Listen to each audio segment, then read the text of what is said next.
Tuguhaye ikaze wowe ukurikirana ibiganiro bya Nutrimed Plus. Turagusohoje tugushimiye ko wabanye natwe uyu munsi. Muri kumwe nanjye nutritionist Mfiteyesu Leah. Uyu munsi tugiye kuganirira hamwe ku kinyobwa cya thé vert cyangwa se cy'icyayi cyangwa se icyo twita green tea. Mu kiganiro cyacu cy'ubushize aho twaganiriye hamwe ku bigendanye n'ikawa, benshi muri mwebwe mwadusabye yuko tuzarebera hamwe ese thé vert cyangwa se icyayi cyangwa green tea ifasha iki umubiri wacu. Ese ni ikinyobwa cyiza dukwiriye kunywa cyangwa ni ikinyobwa dukwiriye kwirinda? Niba utarakanda subscribe yikande kugira ngo ujye ubona ibiganiro byinshi ku mirire, ibonezamirire no kwita ku buzima muri rusange. Ubundi ikinyobwa cy'icyayi abantu benshi baragikunda, ndetse abantu banywa ibyayi bigiye bitandukanye, icyayi cy'amata, icyamukaru, icy'amahabs atandukanye, ariko uyu munsi tugiye kurebera hamwe by'umwihariko icyayi cya green tea. Abantu babivugaho ibintu byinshi bitandukanye, yuko ari kiza ku mubiri wacu, yuko gishobora gukiza indwara n'ibindi, ariko uyu munsi tugiye kukubwira ibintu 10 biri proved by science cyangwa se iby'ubushakashatsi byize kuri green tea bigasanga koko ari byo. Noneho umenye uburyo icyo cyayi cya green tea gishobora gufasha umubiri wawe. Ikintu cya mbere nuko green tea cyangwa thé vert ifasha cyane kuko ifitemo ibyo twita antioxidants. Antioxidant nk'uko dukunda kubivuga mu biganiro byacu, ni ibintu bikura imyanda mu mubiri cyangwa se biburizamo izo twita free radicals. N'utwanda tuba turi mu mubiri tuba dushobora gutera amakanseri atandukanye, gukora nabi k'umubiri n'ibindi. Rero green tea ikizemo cyane ibyo twita antioxidants zishobora gutuma umubiri wacu ukora neza, kuko ziburizamo utwo tuntu tutwanda twita free radicals. Free radicals iyo zibaye nyinshi ziba zishobora kugira uruhare mu kuba umuntu ashobora kurwara amakanseri, gukora nabi k'umubiri ndetse n'ibindi bishamikira mu gukora nabi k'umubiri. Ikintu cya kabiri green tea ishobora kugufasha nuko ifasha mu mikorere myiza y'ubwonko. Ibyo ngibyo biterwa na caffeine, ni ikinyabutabire kiboneka muri green tea, ndetse na amino acid bita L-theanine, bifasha cyane mu gutuma ubwonko bukora vuba, ikindi bigatuma ubwonko bwibuka, ikindi bigashobora no gutuma ubwonko bugira quick reaction mu gihe habayeho ikintu gituma nyine ugomba gutekereza vuba, ukagira igisubizo ubwonko buguhereza. Rero caffeine ni amino acid bibamo bifasha mu gutuma ubwonko bukora vuba, ikindi bigatuma ubwonko busa nk'ubukangutse, kandi ubwonko bukarespondinga vuba cyangwa se bugatanga igisubizo vuba mu gihe hari ikintu kigusaba yuko ubwonko butanga igisubizo vuba. Ikintu cya gatatu thé vert ishobora kugufasha nuko ishobora kugufasha mu gutwika ibinure. Ubushakashatsi bwerekana yuko kunywa iki cyayi cya thé vert gifasha cyane mu gutuma metabolisme yihuta, cyangwa se uburyo umubiri ukoramo, uburyo uruganda rw'umubiri rukoramo, aribyo twita metabolisme, bituma byihuta. Noneho green tea ikaba ifite uruhare mu gutuma umuntu ashobora kugabanya ibiro, ariko cyane bigendanye n'imirire myiza iboneye rusange ndetse n'imyitozo ngororamubiri. Ikintu cya kane thé vert ishobora kugufasha nuko ifasha mu kugira ubuzima bw'umutima bumeze neza. Ubushakashatsi bwerekana yuko ikoreshwa ry'iki cyayi rihoraho rishobora gufasha mu gutuma imitsi itemberwamo amaraso neza, cyangwa se ikaba ifite flexibility ku buryo amaraso atemberamo neza. Ikindi yuko ikoreshwa ry'iki cyayi gishobora gutuma cholesterol mbi cyangwa se urugimbu, ubwoko bw'ibinyamavuta bibi bifunga imitsi, ibyo twita LDL cholesterol zishobora kugabanuka. Ikindi bikafasha rero mu gutuma ubuzima bw'umutima bumera neza, bikarinda stroke, bikarinda ndetse n'umuvuduko ukabije w'amaraso. Ibyo byagaragaye ku bantu bakoresha thé vert mu buryo buhoraho.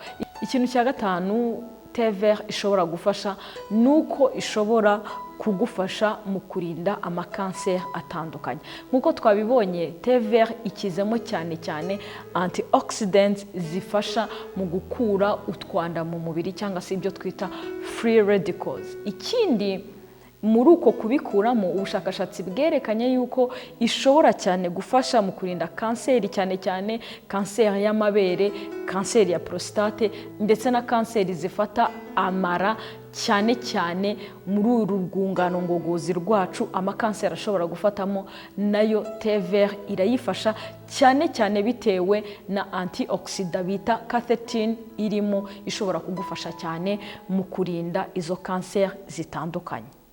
Ikintu cya gatandatu thé vert ishobora kugufasha nuko irinda ubwonko gusaza bya hato na hatoya. Ubundi uko umuntu akura ubwonko bugenda busaza buke bukeya, ndetse hari n'indwara zigendanye no gusaza k'ubwonko nk'iyo bita Parkinson's, Alzheimer's n'izindi zishobora kugendana no gusaza k'ubwonko. Thé vert rero ishobora kurinda yuko amaserire matoya y'ubwonko agenda asaza, bityo bikakurinda kurwara izo ndwara zigendana no kwibagirwa. Umuntu ugasanga ntakibuka, muravugana ikintu mu kanya agahita akibagirwa. Rero thé vert ishobora kugufasha mu gutuma habaho kurinda gusaza by'imburagihe, brain cells cyangwa se uturemangingo tw'ubwonko. Ni byiza rero ko utangira gukoresha thé vert niba ugeze mu myaka itangira gukuraho, kuko bizagufasha mu kukurinda gusaza k'ubwonko.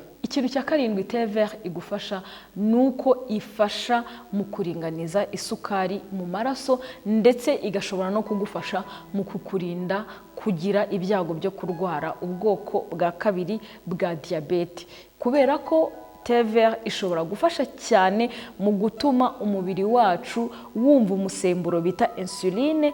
Insuline ikaba ariyo ifasha mu kuringaniza isukari. Rero thé vert ifasha cyane mu kongera icyo twita insulin sensitivity, uburyo umubiri wacu nyine wumvamo uwo musemburo, bityo bigatuma umubiri uringaniza isukari mu maraso, bityo ikaba yafasha ndetse no kurinda umuntu kurwara ubu burwayi. Ikindi ikaba yafasha cyane n'umuntu ufite ubu burwayi bwa diabete, kuko nayo ishobora gutuma umubiri we wongera gutangira kumva ya insuline, kuko uburwayi bwa kabiri bwa diabete cyangwa se type 2 diabetes igihe kinini biterwa no kuba umuntu afite uyu musemburo wa insuline, ariko umubiri utabasha kumva neza cyangwa se gukora ibyo uwo musemburo usaba. Rero thé vert ifasha cyane mu gutuma noneho wa musemburo umubiri ushobora gutangira kuwumva, bityo bigatuma isukari ibiringaniye mu maraso.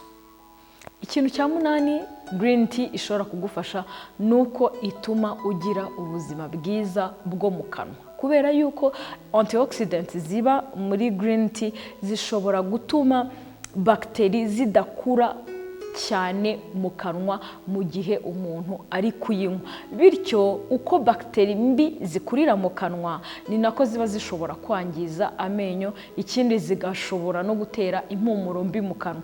Abantu rero banywa thé vert ihagije bishobora gutuma batagira impumuro mbi mu kanwa, ndetse bagatuma batagira ibibazo by'amenyo. Ubundi ibibazo by'amenyo biri kugenda bifata intera kubera isuku nkeya, ugasanga abantu bafite ibibazo byimbitse byo mu kanwa, amenyo aracukuka, agira biriya bintu bifataho by'umweru n'ibindi. Rero ikoreshwa rya thé vert ni ryiza, kuko naryo rishobora gutuma wirinda uburwayi bw'indwara zo mu kanwa.